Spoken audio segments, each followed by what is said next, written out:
plastique collectés dans les océans. L'annonce a été faite au journal allemand Handelsblatt de ce vendredi. Adidas a présenté cette semaine sa stratégie en matière. Plusieurs tremblements de terre de magnitude allant jusqu'à 6,5 ont fait au moins 9 morts et plusieurs centaines de blessés dans la nuit de jeudi à ce vendredi au sud-ouest du Japon. Des répliques devraient se produire pendant une semaine d'après l'agence de météorologie.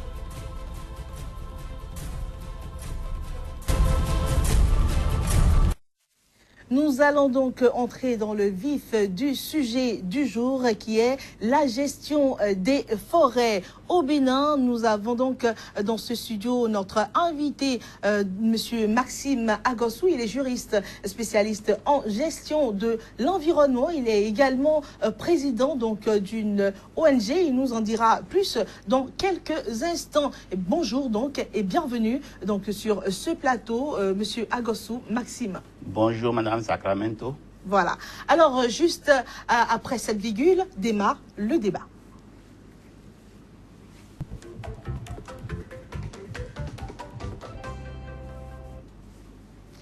Voilà, on le disait tantôt, gestion des forêts, où en est le Bénin. Alors, Monsieur Agossou, vous êtes un acteur du domaine, défenseur donc de nos forêts, des ressources naturelles. Et si on vous demandait de faire un état des lieux aujourd'hui, que deviennent les forêts du Bénin? Merci beaucoup, Madame Sacramento.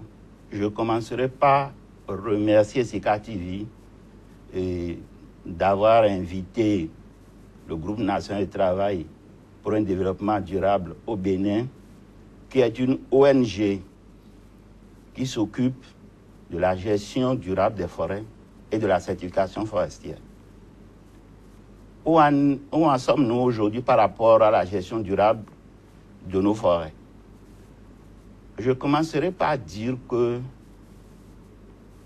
nos forêts classées, principalement les forêts du domaine de l'État, sont fortement dégradées parce que le Bénin dispose de 41 forêts classées et qui couvrent une superficie d'environ 1 315 432 km². C'est important.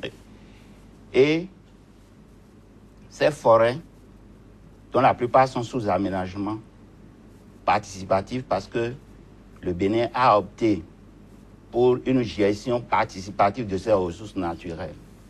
Parce que la politique forestière nationale adoptée par le gouvernement était d'associer les populations riveraines à la protection et à la gestion des forêts. C'est ça. Malheureusement, nous constatons que ces forêts aujourd'hui sont fortement dégradées. Je voudrais faire un bref historique sur la situation du pays par rapport aux ressources forestières. Beaucoup ignorent que les autres pays du monde ne nous considèrent pas comme un pays forestier. Parce que si vous prenez la carte de l'Afrique en général et principalement l'Afrique de l'Ouest, vous constatez que les forêts commencent, la bande forestière commence à partir de la Guinée, la Sierra Leone, le Libéria, la Côte d'Ivoire, le Ghana et une toute petite partie du Togo. Et c'est comme si on saute le Bénin pour reprendre au niveau du Nigeria et continuer comme ça jusqu'au niveau du Gabon et vers l'Afrique du Sud. Un peu comme si le Bénin n'a plus de forêt. Non, c'est-à-dire c'est la nature et les scientifiques appellent ça le gap dahoméen. C'est comme s'il a un trou au niveau du couvert végétal qui commence depuis la Guinée forestière là-bas jusque... Qu'est-ce qui peut expliquer cet état de choses? Bon, ce qui explique cet état de choses, c'est un phénomène naturel que je ne saurais expliquer, mais ça devrait nous faire prendre conscience que nous ne sommes pas un pays forestier. Et c'est la raison pour laquelle, comme je viens de le dire, le colon, je dis, nous avons 41 forêts classées. Conscient de ce gap-là qui existe au niveau du Bénin, qui était Dahomey d'alors, le colon a classé 41 massifs forestiers qui sont des zones de restriction du droit d'usage par excellence. C'est-à-dire, dans ces zones-là, vous y rentrez pour ramasser le bois mort, pour prendre les cueils des plantes médicinales et autres. Mais vous n'allez pas pour prélever du bois, par exemple, pour construire votre maison, prélever du bois, par exemple, pour construire votre pirogue, et prélever du bois, par exemple, pour vendre. On ne peut pas faire la commercialisation à partir des forêts classées. Malheureusement, les Béninois n'ont pas compris que nous ne sommes pas un pays forestier, parce que même les gros arbres que nous avons ici chez nous représentent des brindilles par rapport aux arbres de la Côte d'Ivoire, par exemple, du Ghana, par exemple. Et si on rentre en Afrique centrale, Cameroun, Gabon, là, c'est comme... C'est incomparable. C'est incomparable. Donc, nous devrions prendre conscience de ce phénomène-là et faire une gestion durable de nos forêts. Alors, mais tel n'est pas le cas aujourd'hui. Alors, on en vient au mot qui mine, donc la gestion de nos forêts. C'est quoi les mots qui entravent vraiment la bonne gestion de nos forêts, la conservation de nos forêts? Il y a plusieurs facteurs. Il y a plusieurs facteurs qui entravent la conservation et la gestion durable de nos forêts. Le premier facteur, c'est les effets anthropiques, comme vous l'avez annoncé tout à l'heure. Les effets anthropiques, mais est-ce que les effets anthropiques du fait de l'agriculture, nous pratiquons une agriculture itinérante sur brûlis, c'est-à-dire, bon, on délimite un périmètre pour installer les champs, et quand ça s'appauvrit encore, puisque dans tous les cas, c'est le domaine forestier qui est toujours attaqué. Exactement. Maintenant, au-delà de cela, la stratégie mise en œuvre par l'État n'a jamais été de faire, par exemple, de la sylviculture, de planter les arbres. Oui. Et puis, parce que la sylviculture aussi est une culture, comme on fait la culture du maïs, on fait la culture du niébé, comme on fait chose. Donc, vous plantez des arbres, vous les entretenez et vous les exploitez à maturité. Chez nous, nous ne faisons pas de la sylviculture. Les gens n'ont pas fini de faire leur champ d'iam, les gens n'ont pas fini de faire leur champ de manioc, les gens n'ont pas fini de faire leur champ de coton. Alors, nous avons des besoins en produits ligneux. Comme j'ai souvent l'habitude de le dire, nous sommes tous tributaires de la forêt. Autant que nous sommes tributaires de la forêt. Nous avons besoin des bois pour faire nos meubles. Nous avons besoin du bois pour faire nos repas. Nous avons besoin du bois pour construire nos maisons. Nous avons besoin des arbres pour les plantes médicinales, les racines. Mais tout ceci dans une organisation bien définie. Bien définie. Donc, vous voyez, nous sommes tous tributaires de la forêt. Donc, vous voyez, la forêt, c'est quelque chose de très important et pour que l'on laisse ça à la discrétion d'une seule corporation, qui est la corporation des forestiers. Parce que, comme je viens de le souligner, nous avons des besoins en produits ligneux. Mais nous ne faisons pas la promotion de la sylviculture qui puisse nous permettre d'accéder à ces besoins en produits ligneux. Alors, qu'est-ce que nous faisons? Les arbres séculaires qui existent dans la zone libre, puisqu'il a au niveau de la forêt, il y a plusieurs zones. Il y a des zones qui sont des zones de protection, comme je viens de dire, les forêts classées. Il y a des zones que les forestiers appellent zones d'occupation contrôlée. Vous pouvez vous installer là, mais eux autres, ils vont contrôler ce que vous faites. Il y a des zones qui sont des zones tampons, qui sont des zones charnières entre la zone de à haute valeur de conservation et la zone d'occupation contrôlée. C'est ça. C'est-à-dire, il faudrait pour amortir le choc. On sait qu'il y a des activités. C'est un peu comme une transition. Est-ce que vous voyez? Donc, nous avons commencé d'abord par dévaster tout ce qu'il y a au niveau de la zone d'occupation contrôlée, puisque c'est nos champs, qu'on appelle zone protégée. Nous avons commencé par couper tout ce qu'il y a là. Et par la suite, nous commençons maintenant par faire des incursions dans la zone tampon. Nous avons dévasté tout ce qu'il y a dans la zone tampon. Et maintenant, qu'est-ce qu'il reste? Il reste que la zone protégée, la zone de conservation, la zone où personne ne doit aller normalement. Donc, nous commençons aussi par faire des incursions là-bas et on commence à couper également tout ce qu'il y a là. Donc, les 41 forêts classées que je vous ai citées là ne sont que des forêts classées de nom, malheureusement. Parce qu'aujourd'hui, lorsque vous rentrez dans cette forêt, vous allez vous demander si vous êtes vraiment en forêt. Parce qu'en forêt, vous trouvez de gros arbres, de grands arbres. Mais vous rentrez dans cette forêt, vous pouvez courir comme si on était sur ce plateau. C'est clairsemé carrément. C'est clairsemé carrément. Et d'ailleurs, en 2012, ce qui justifie ce que vous dites, en 2012, le World Resources Institute et Greenpeace ont fait une étude qui ont montré que le Bénin a été classé dans cette étude 4e prédateur de la flore. C'est quand même fort. Hein? Qu'est-ce que cela peut refléter? Non, cette étude est sérieuse ne reflète que la réalité, malheureusement. Il ne faut pas qu'on se dérobe. Vous et moi, nous sommes un peu responsables de ce qui se passe, soit par notre silence, soit par notre inactivisme. Nous sommes un peu responsables de ça. C'est d'ailleurs la raison pour laquelle un certain nombre d'acteurs du domaine forestier se sont mis ensemble pour créer le groupe national de travail dont je suis le président. Normalement, au niveau de ce groupe-là, nous avons 3 chambres. Ici, ça est de gestion durable. Oui. Nous avons la chambre sociale, nous avons la chambre économique et nous avons la chambre environnementale. Comme je le dis, nous sommes tous tributaires de la forêt. Lorsque vous avez un intérêt à défendre la forêt, à conserver la forêt, vous rentrez dans la chambre environnementale. Lorsque vous avez un intérêt à défendre les travailleurs qui sont dans le domaine forestier et les populations riveraines qui sont tributaires de la forêt, puisqu'ils sont à côté de la forêt, ils n'ont nulle part où aller, ils doivent exploiter quand même, vous rentrez dans la chambre sociale. Si vous êtes exploitant ou industriel du bois, maintenant de l'autre côté, vous rentrez dans la chambre économique. Mais normalement, Pourquoi?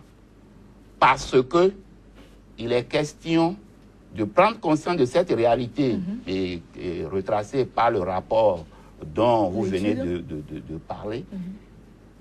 S'asseoir, puisque le GNT au fait constitue c'est-à-dire un cadre de concertation. Oui. Un cadre de concertation.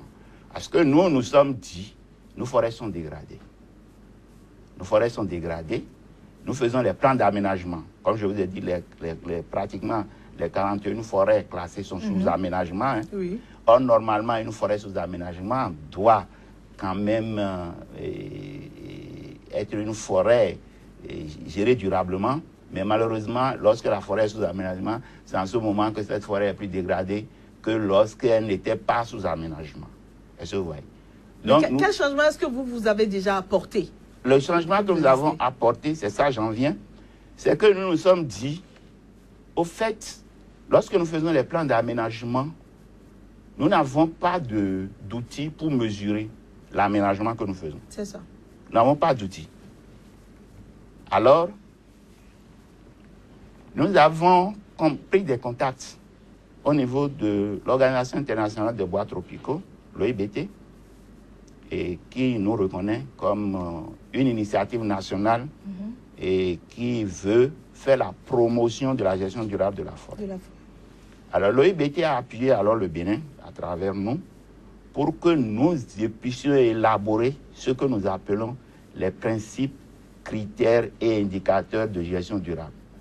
Nous avons élaboré des principes, critères, indicateurs pour les forêts naturelles, c'est-à-dire que les forêts classées, et nous avons c'est-à-dire élaborer également des principes, critères, indicateurs pour les plantations forestières, telles que les plantations de teck et les autres plantations forestières.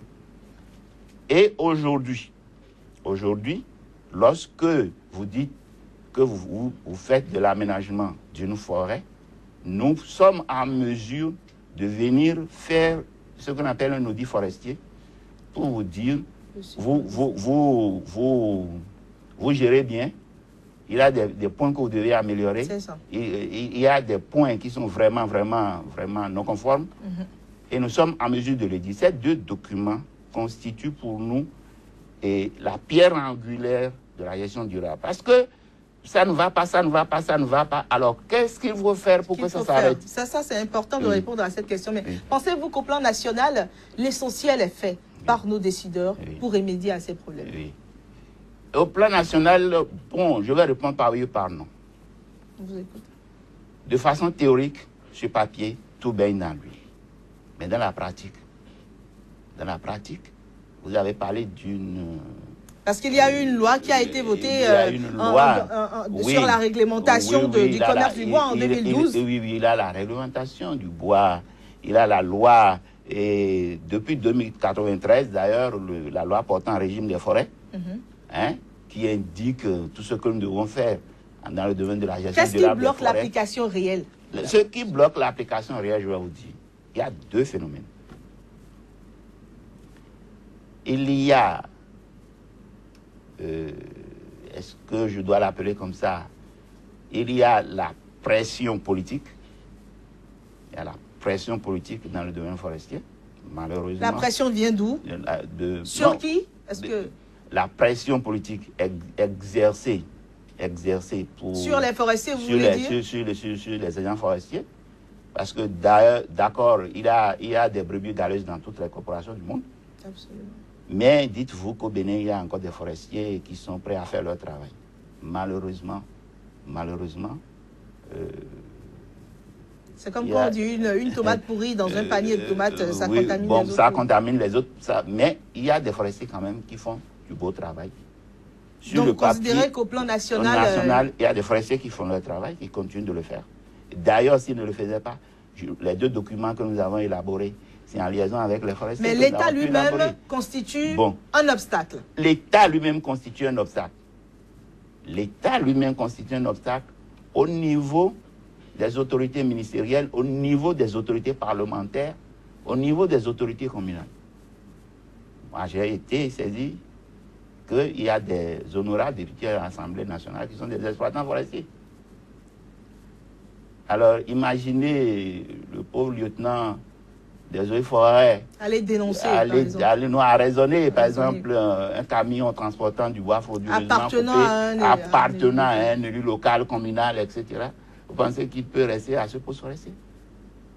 Lorsque vous arrêtez le camion et c'est le ministre qui vous appelle ou bien c'est le directeur de cabinet qui vous appelle, qu'est-ce que vous pouvez faire? Ce sont de réels problèmes. Un réel problème. Alors, cette déviance-là a apporté de l'eau au moulin des populations riveraines. Parce que les populations riveraines, du fait de la sensibilisation dans le domaine de l'approche participative, parce qu'on leur indique clairement, c'est votre ressource. Vous êtes à côté, si ça finit, vous allez mourir. C'est vous qui allez en pâtir. C'est vous qui allez en pâtir. Ces populations comprennent dans un premier temps.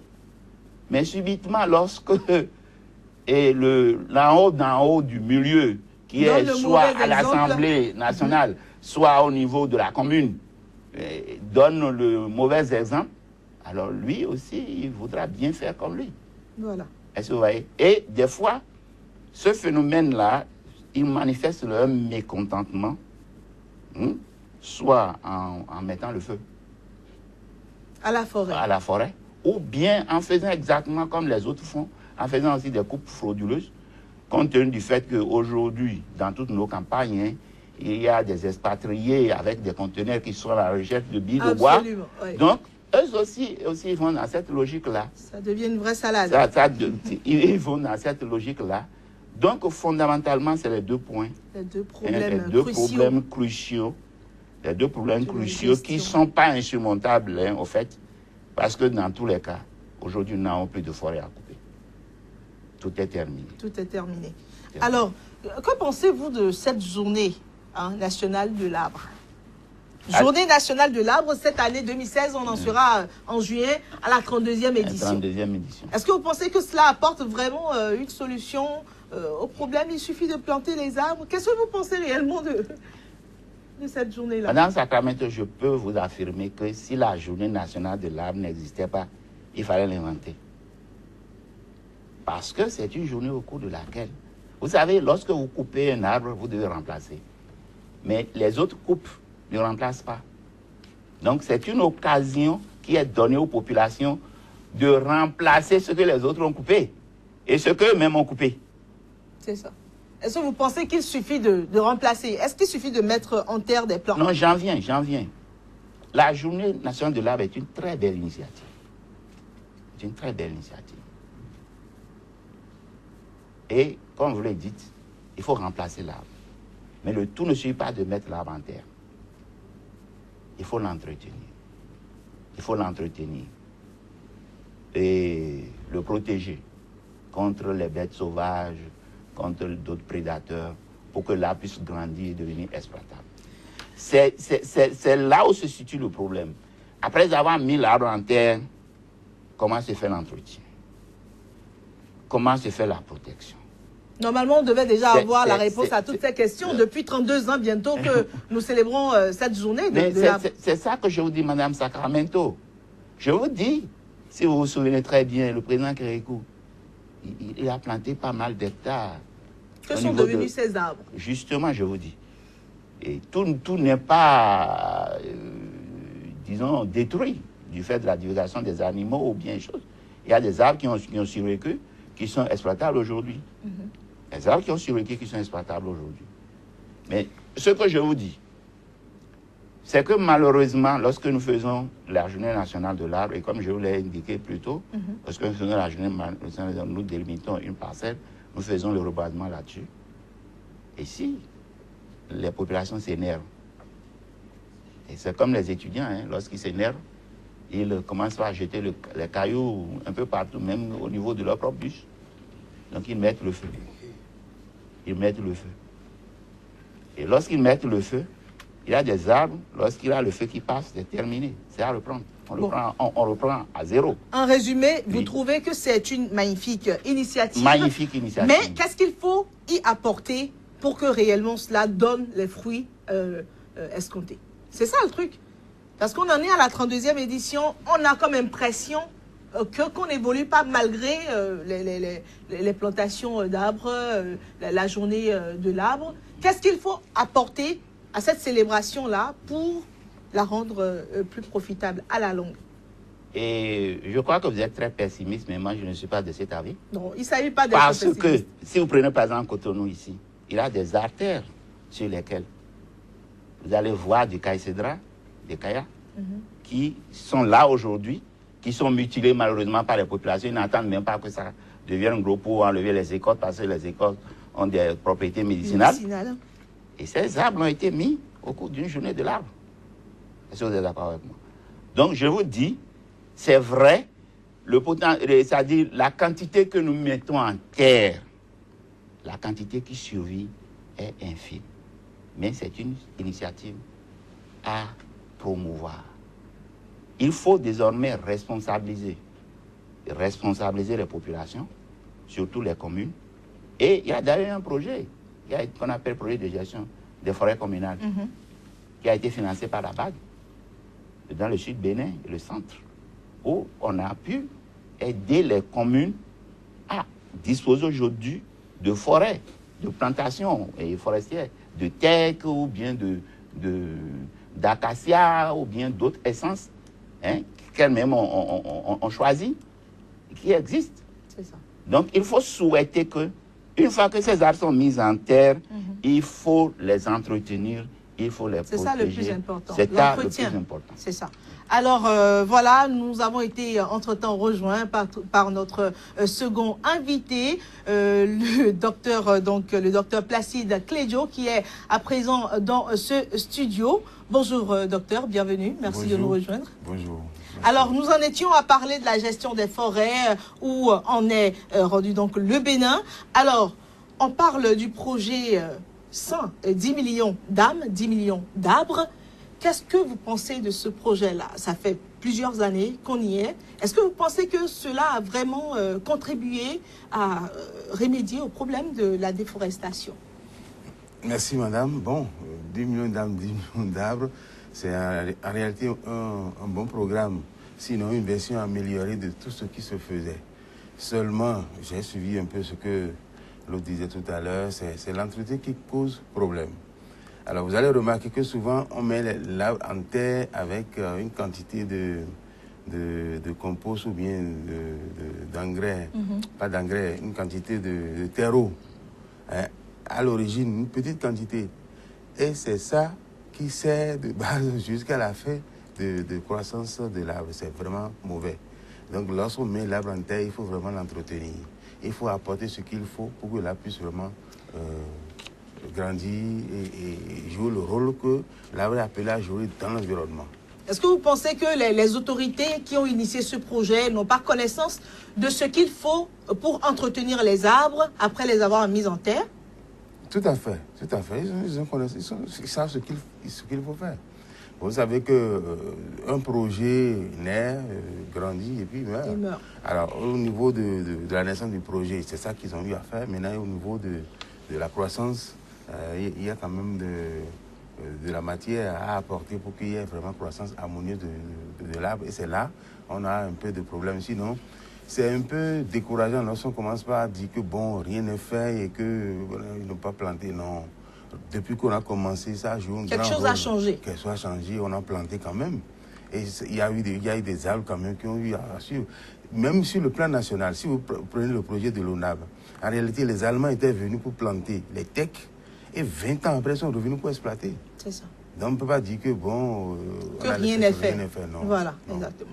Alors, merci à vous. Si vous le permettez, nous allons très rapidement, la première partie de notre émission terminée, nous allons très rapidement retrouver le flash d'information avant d'aborder la deuxième articulation de cette émission.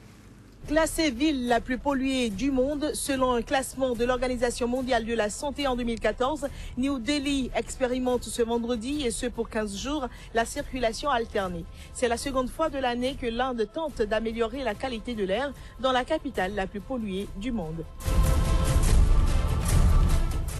L'équipementier sportif allemand Adidas va sortir cette année une collection de chaussures et de vêtements fabriqués à partir de déchets plastiques collectés dans les océans.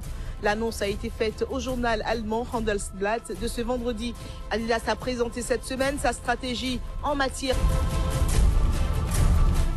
Plusieurs tremblements de terre de magnitude allant jusqu'à 6,5 ont fait au moins 9 morts et plusieurs centaines de blessés dans la nuit de jeudi à ce vendredi au sud-ouest du Japon. Des répliques devraient se produire pendant une semaine d'après l'agence de météorologie.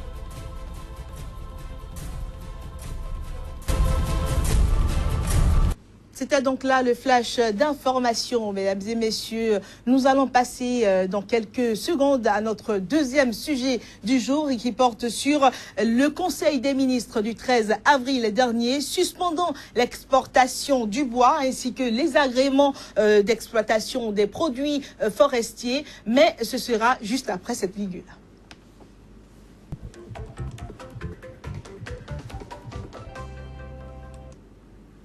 Alors, nous sommes de retour sur le plateau de votre émission Angle de vue avec nos deux invités, Monsieur Maxime Agossou et le professeur donc Placide Clédio dans ce studio. Alors, on rentre tout de suite dans le vif donc de ce deuxième sujet. La décision fait des mécontents.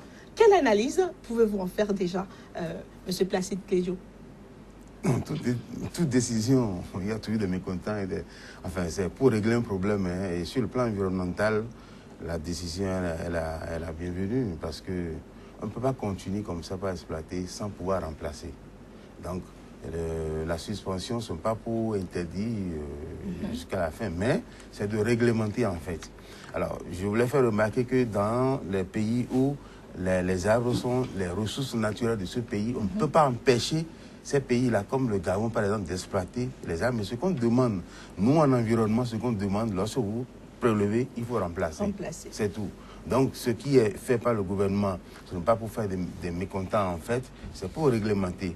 Et vous savez qu'actuellement, avec les changements climatiques, on a vraiment le devoir de réglementer pour que nous puissions vivre un peu plus et préserver la génération future. Est-ce que vous pensez que les acteurs quand même de cette déforestation ont conscience des effets des changements climatiques? Oui, pas eux tous, parce que ça dépend de leur niveau de vie et de leur niveau d'instruction. Il y a beaucoup qui pensent que bon, c'est la nature, il faut exploiter la nature, ils ne voient pas les et que c'est interminable en fait. Justement. Donc, je le dis souvent, lorsque les gens parlent de peuple, le peuple, des fois, le peuple ne sait même pas ce qui est bien pour lui. Et c'est ceux qui sont initiés, ceux qui sont devant, qui peuvent doivent montrer la voie. Exactement. Alors, M. Maxime Agossou, eh bien, quelles peuvent être les retombées d'une telle décision de suspendre l'exploitation du bois? Merci beaucoup. Je crois que pour renchérir un peu par rapport à ce qu'a dit le professeur Clégio, la décision est salutaire. La décision est salutaire parce que, comme il vient de le dire, nous avons le phénomène des changements climatiques. Et comme je l'avais dit au départ, vous voyez, on a coupé tout ce qu'il y a dans la zone d'occupation contrôlée. Nous avons coupé tout. Nous sommes allés dans la zone tampon, nous avons tout coupé. Nous sommes rentrés dans la forêt classée. La zone de conservation, même nous avons coupé tout. Je vous ai dit. Or, je dis, c'est les forêts de production qui génèrent des bois pour l'exploitation, pour le service. Les forêts classées sont des forêts de haute valeur de conservation. Ça, c'est pour protéger l'écosystème, pour nous permettre d'avoir des pluies, et pour nous permettre de vivre décemment, d'être dans un environnement sain, satisfaisant, durable, comme vous l'avez. Et protéger aussi la biodiversité. Et protéger la biodiversité. Aujourd'hui, ce qui se passe, comme je vous l'avais dit au départ, malheureusement, nous sommes sur le gap daomien. Nous sommes sur le gap daomien, c'est-à-dire le Bénin n'est pas un pays forestier. Normalement, nous devions faire la promotion de la sylviculture. Comme il avait dit, les Allemands, ils ont planté les tecs, ils sont revenus 20 ans après pour les exploiter. Nous devons faire ce qu'on appelle de la sylviculture. Nous devons planter les choses et les exploiter après. Nous ne le faisons pas. Mieux, ce qui se passe aujourd'hui, qui défraie la chronique, c'est que le bois est exporté de façon brute. Le bois est exporté de façon brute. Et c'est le pays qui perd. Et c'est le pays qui perd. Il faut comprendre la décision du gouvernement à deux niveaux. Lorsque vous exploitez la grume de façon brute, ça veut dire c'est le bûcheron seul qui trouve de l'emploi. Il n'y a plus rien. Il n'y a pas une première transformation du bois et qui puisse générer d'autres types d'emplois. C'est ça. Est-ce que vous voyez? C'est comme il a cité le Gabon aussi. Le Gabon est venu à cette technique-là, dit non, non, non, vous n'allez pas exporter les grumes. Voilà. Vous transformez sur place. Sur place. Vous transformez les grumes sur place, ça va générer des emplois dans le secteur forestier. On peut dire d'ailleurs que le Bénin est sur les traces du Gabon. Non, c'est le Bénin qui avait commencé ça. Je ne me souviens pas de l'année. Je crois que c'était sous le ministre Biao Koudenouko, qui avait interdit d'exporter le bois brut de teck. Mais à l'époque, la mesure n'était pas allée à son terme, puisque avec le Gabon, l'interdiction est arrivée et en même temps, on a obligé les industries étrangères qui venaient acheter du bois brut, qui sont venus s'installer au Gabon, qui ont créé des emplois et désormais, c'est du bois travaillé qui sort du Gabon. Pourquoi est-ce que pour le Bénin, c'en est resté? J'en viens. Donc, vous voyez, donc, vous n'exportez pas le bois brut, vous faites une première transformation. Et c'est d'ailleurs cette première transformation que l'ONAB faisait et avait des dépôts de vente dans nos quartiers, à Ologede, à Fidjorose, à Papa. Vous avez les dépôts où nos menuisiers, nos artisans menuisiers allaient acheter du bois de teck pour pouvoir fabriquer nos meubles. Mais Madame Sacramento, aujourd'hui, vous ne pouvez pas commander une table en teck à un menuisier, à un artisan menuisier, pour qu'il trouve le teck. Le teck est débité, mis dans un conteneur et exporté. Exporté, or normalement... Qu'est-ce qui n'a pas marché en temps? J'en viens. Or normalement, ce que le gouvernement a dit, c'est que vous faites une première transformation. Vous faites une première transformation. D'abord, ça va nourrir la main-d'œuvre locale. Et deuxièmement, ça permet aux artisans et menuisiers de pouvoir trouver du bois au niveau local. Mais lorsque vous débitez, vous mettez dans le conteneur, plus personne n'a rien. Vous voyez. La deuxième chose est que lorsque vous faites de l'aménagement forestier, vous coupez, vous plantez. Il se fait malheureusement que ces sociétés à qui on a délivré des agréments à l'appel, ces agréments qui sont délivrés à l'appel, ne participent pas aux campagnes de reboisement. Aucune de ces sociétés ne participe aux campagnes de reboisement. Même des sociétés qui sont installées dans le giron de l'ONAB ne participent pas aux campagnes de reboisement. Or, le système d'aménagement qu'on voit dans les autres pays, comme le Gabon, c'est dire, on vous détermine une concession forestière. Voilà, on vous détermine un périmètre et vous avez un cahier de charge. Vous coupez, mais vous replantez aussi. Mais ici, on permet de couper et là, ceux qui coupent même sans agrément, qui sont les plus nombreux. Si vous rentrez dans la ville de Boycon aujourd'hui, vous avez plus de 10 scieries qui font que du koso, le vène, qui est une essence protégée forestière. Vous voyez, c'est une essence à croissance rapide. Il n'y a pas de suivi non. l'activité, en fait. Même si on doit respecter le diamètre de coupe défini par la loi, normalement, il n'y a plus rien à couper au Bénin. Il n'y a plus rien à couper. Mais on continue de couper. Même les bébés koso aujourd'hui, allez poser la question à la direction générale de l'ONAP. Ils voulaient faire de l'aménagement, introduire le koso qui a complètement disparu du centre Bénin. Ils sont allés acheter les semences au Nigeria. Parce qu'il n'y a plus de semenciers koso. Tout a été coupé par, je ne veux pas citer le pays, mais pas des expatriés qui ont mis ça dans des conteneurs, qui les ont exportés. Alors, vu qu'on a quand même le professeur Placide Clédiola, aménagiste, quand même, dites-nous, c'est quoi déjà la chaîne de valeur du bois au Bénin? C'est-à-dire à chaque étape. Voyons à chaque étape où est-ce que le bas blesse, où est-ce que les règles sont violées et qui sont les acteurs qui... Non, il vient de l'expliquer. Nous devons exploiter le bois de manière à ce que nos artisans, nos ouvriers puissent trouver du travail. C'est vraiment ça. Mais si on prend le bois et qu'on exporte tout, enfin, il ne veut pas parler... Qui décide de cette exportation? De quelle exportation? En fait, c'est les Chinois. Lui ne peut pas en parler. C'est les Chinois qui ont tout coupé. Mais c'est quelqu'un qui a donné... ce sont des autorités qui ont donné... C'est le pouvoir de l'argent dont on parle. C'est le pouvoir de l'argent. Ils viennent avec leur structure et ils s'arrangent avec le gouvernement et ils sont en train vraiment de s'engager. Avec les pourcentages... oui, ils sont en train de... Il faut dire ça réellement comme ça se passe. Alors, nous avons le devoir de le dire pour qu'on puisse vraiment améliorer. Sinon, tel que ça se passe, ce n'est pas bien. Le bois, il a expliqué. Lorsque vous voulez exploiter le bois, on n'est pas un pays forestier, en fait.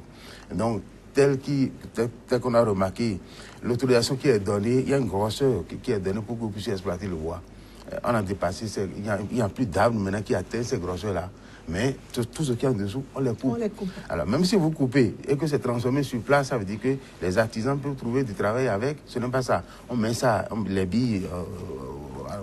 tout part à l'étranger. Et on exporte. Si bien que ces bois-là sont travaillés et ça revient maintenant au pays très cher. Cher. Très cher. Et nous achetons et ça fait vraiment des D'accord. Pensez-vous que le gouvernement, avec cette décision, eh bien, pourra aller au bout de la mesure? C'est une décision salutaire. Il faut vraiment les encourager à aller au bout. Il ne faut même pas douter de ça. Et nous devons chacun à son niveau les aider à appliquer. Parce que moi, je l'ai dit, ce n'est pas... tester le gouvernement qui est le problème. Chacun à son niveau joue sa partition pour qu'ils puissent réussir leur mission. Parce que dans tous les cas, s'ils font les 5 ans qu'ils échouent, c'est nous qui échouons. Ce n'est pas ici, c'est tout le monde. Donc nous devons faire en sorte qu'ils réussissent. Donc c'est vraiment salutaire. Chacun à son niveau doit jouer sa partition pour qu'on puisse réussir vraiment cette mission-là, qui est de protéger vraiment la forêt au Bénin. Alors, oui, M. Agostinho. Et juste parlant de la... pour compléter le professeur Clédio, parlant de la chaîne de valeur du bois. Et je vous ai parlé au départ du processus de certification forestière. Oui. C'est-à-dire le bois qui provient d'une forêt gérée durablement est plus cher que le bois coupé frauduleusement. Est-ce que vous voyez? Et pour que vous puissiez attester que vous gérez durablement votre forêt, vous certifiez la forêt. Donc le processus de certification est un processus qui donne de la valeur au bois exploité au niveau de cette forêt. Et c'est d'ailleurs dans ce processus-là, pour ce processus-là, que les deux documents que je vous ai indiqués, à savoir les principes, critères, indicateurs pour la gestion des forêts naturelles, aussi bien les principes, critères, indicateurs pour les plantations forestières, ont été élaborés. C'est pour promouvoir toutes les initiatives des personnes qui veulent faire certifier leur forêt. Parce que le mètre cube de bois certifié est 10 000 fois plus cher que le bois non certifié. Et je vais juste ajouter ceci pour terminer. C'est-à-dire que ces bois-là qui sont coupés chez nous sont des bois de valeur, principalement le teck. Le teck béninois est recherché sur le marché international. Alors vous savez ce que font ces exploitants? Ils amènent ce bois chez eux, ils mettent leur numéro de certification qu'ils ont obtenu chez eux là-dessus pour le vendre très cher. C'est ça. Pour le vendre très cher. Et ce n'est pas des bois, c'est pas le teck là, vous savez, là, le teck dans d'autres pays comme la Malaisie, comme etc., en Asie, ils amènent pour glisser dans ce stock de bois pour mettre leur numéro de certification pour le vendre très cher. Donc le Bénin perd énormément au niveau de la chaîne de valeur du bois. Donc, comme l'a dit le professeur Trijo, c'est une décision salutaire. Il faut encourager le gouvernement à aller dans ce sens. Pas seulement suspendre, faire un audit du secteur et sanctionner aussi. C'est ça, parce que j'allais demander au professeur Clédio très rapidement, parce que nous sommes presque à la fin, quelle devrait être la suite à cette mesure-là? Ok, le gouvernement a suspendu. Qu'est-ce qui devrait suivre? C'est les mesures coercitives pour ceux qui vont enfreindre la loi. Il faut être vraiment ferme là-dessus. De toute façon, si une population, sinon une civilisation, vous commencez par détruire ce que vous avez vu de naturel, vous serez détruit aussi. C'est déjà passé sur plusieurs générations. Ailleurs, lorsque vous coupez les bois, c'est que vous allez détruire les ressources naturelles. Progressivement, ça joue sur le sol, ça joue sur la faune, la flore, et ça joue sur l'eau, les poissons, ainsi de suite. Donc, vous allez perdre tout ce que vous allez avoir pour pouvoir manger. Donc, finalement, vous allez vous détruire. Il y a des civilisations qui ont disparu après avoir exploité leur forêt. Donc, nous sommes en train d'aller vers là, progressivement. Vous allez voir qu'actuellement, il y a plus de poissons correctement dans les eaux. On attribue ça à des... oui, justement, il y a la pollution, mais il y a aussi le fait que nous exploitons. Alors, l'exploitation à outrance de la forêt, ça joue sur la productivité aussi des lacs et lagunes. Donc, nous devons vraiment en tenir compte, sinon, nous sommes en train d'organiser notre perte, notre disparition progressivement. Alors, très rapidement, un tour de table. Nous sommes à quelques secondes de la fin. Monsieur Maxime Agossou, très rapidement, quelques secondes. Et merci d'avoir invité le Groupe national de travail pour un développement durable au Bénin.